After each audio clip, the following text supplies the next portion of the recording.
Herzlich willkommen bei Krüsi, Kühe und Herzkäfer, dem Dating-Podcast vom Basel-Land. Bei mir ist heute ganz ein besonderer Gast, ein international anerkannter Dating-Experte, frisch und direkt aus dem schönen Weislingen, der Rudi. Salut miteinander. Rudi, erzähl uns doch kurz ein bisschen etwas zu deinem Werdegang und weg bist. Ja, also es ist eigentlich ganz einfach. Es hat bei mir halt relativ früh angefangen mit diesen Mädchen.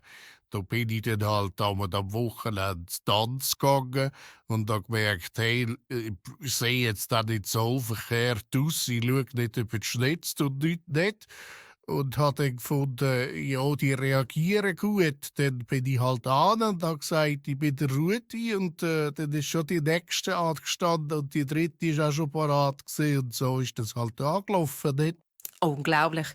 Rudi, viele von unseren Zuhörerinnen und Zuhörern fragen sich, wie machst du das? Woher hast du Selbstvertrauen, woher hast du Selbstbewusstsein, zum so auftreten und so sein, wie du bist?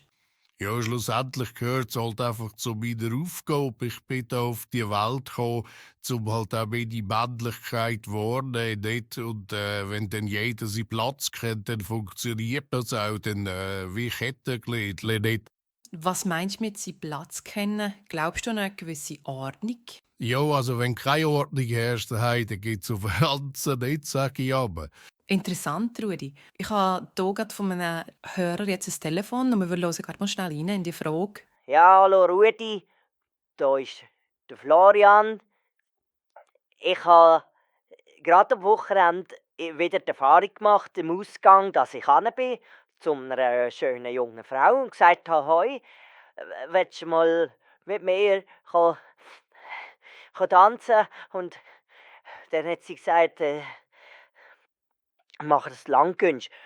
Was muss ich machen, dass das funktioniert, Rudi?» Also schau jetzt mal, ich gebe dir schnell einen Tipp. Wer tanzt, hat kein Geld zum Saufen, so ist das. Am besten stehst du ein Paar und schaust die Weiber gar nicht an. Und wenn sie dann durchlaufen, dann kannst du mal einen Finger zwei aufs Vödeln heben, nicht? Danke, Rudi. Ich glaube, das hat sicher dem Florian weitergeholfen, in seiner Suche nach der einen grossen Liebe.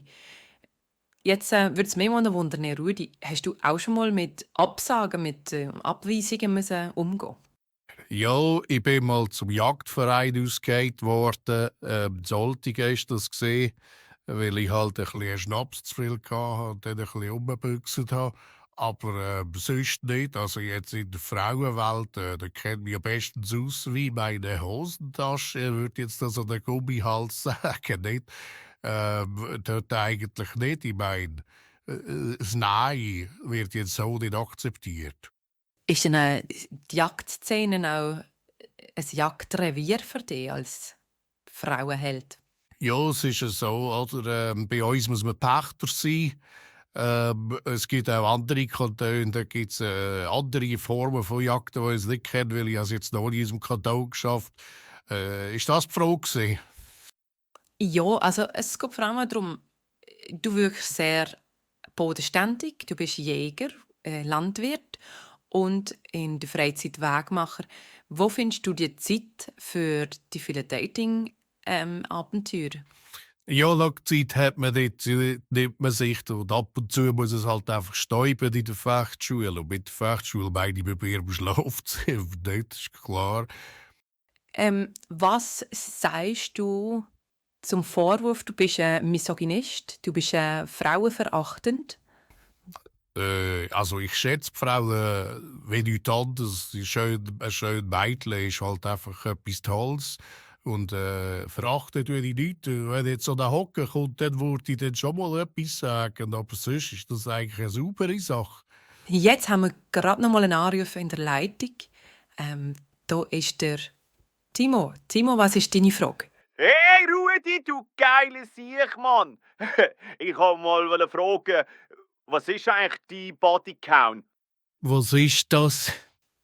Also der Timo meint, glaube mit Bodycount, wie viel erotische Eroberungen du in deiner Karriere schon gemacht hast. Er schaut Gentlemann, der schweigt und grüßt nicht, hat man uns aber gesagt.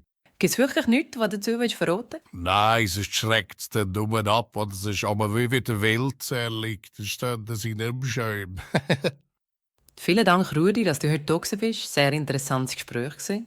Und ich wünsche dir weiterhin guten Schuss, weit uns heil.